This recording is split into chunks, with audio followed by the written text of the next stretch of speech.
They are believing that they are following a very pure form of Islam, but it is not. It is a deviant ideology, a political ideology which they believe is Islam.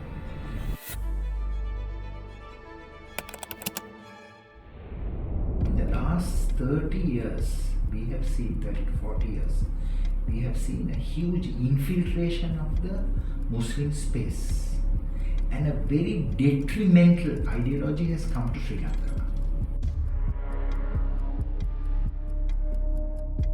I would call it a cancerous ideology. Cancerous ideology is a very virulent ideology that has spread very fast and that has created the foundation for the emergence of Al-Qaeda and ISIS, Islamic State. That ideology was mostly promoted by National Tawhid Jamaat, by Zahran and by Naufer.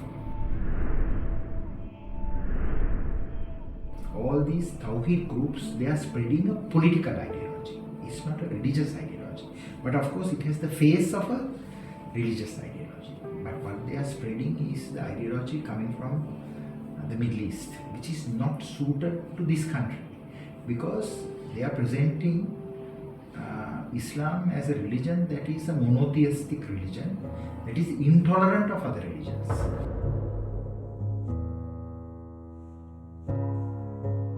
They are promoting the central Wahhabi concept, that is al-wala wal-bara, that is loyalty to Muslims and hatred to non-Muslims. This should not happen.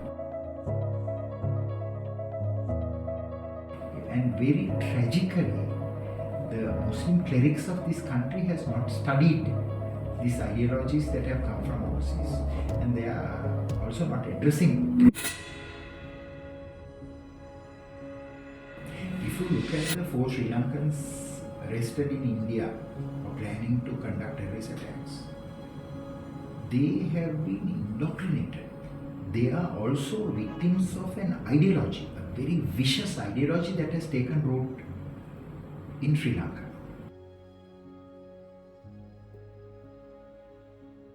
They are not following mainstream Islam. According to mainstream Islam, you can't go and kill innocent people, because Islam itself says if you kill one innocent person, it's like killing the whole of mankind.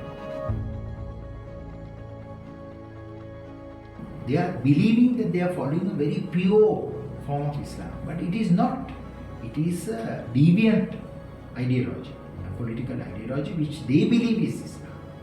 That is why the religious leaders must address it. With Buddhism, the same.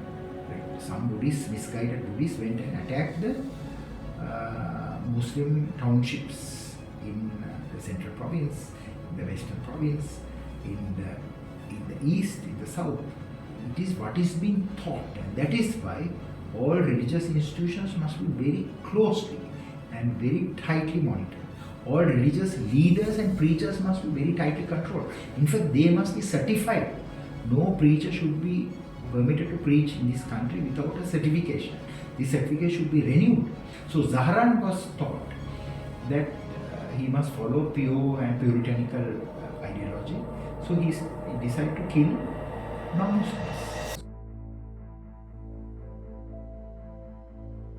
Some of the mobsters that went and did the attacks in Dargah and Digana, they were taught that Muslims are bad people. Islam is a bad religion. They were taught like that.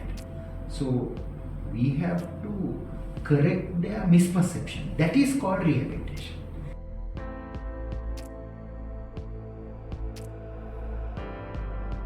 I would propose 3 recommendations to address Sri Lankan nationals mounting attacks overseas or planning to mount attacks in Sri Lanka. So how do we address this issue? One is the Sri Lankan government should recommence the rehabilitation program. Rehabilitation should start of those who are already in custody and those who are radicalized and have been released, and those who are being radicalized right now as we speak, because radicalization continues. It's a continuous problem globally, not only in Sri Lanka.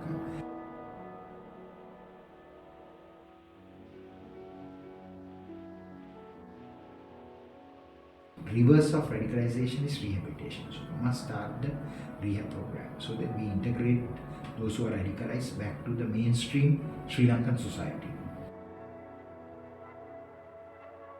Second is, the government itself shouldn't rely too much on arrests, although it is important to arrest.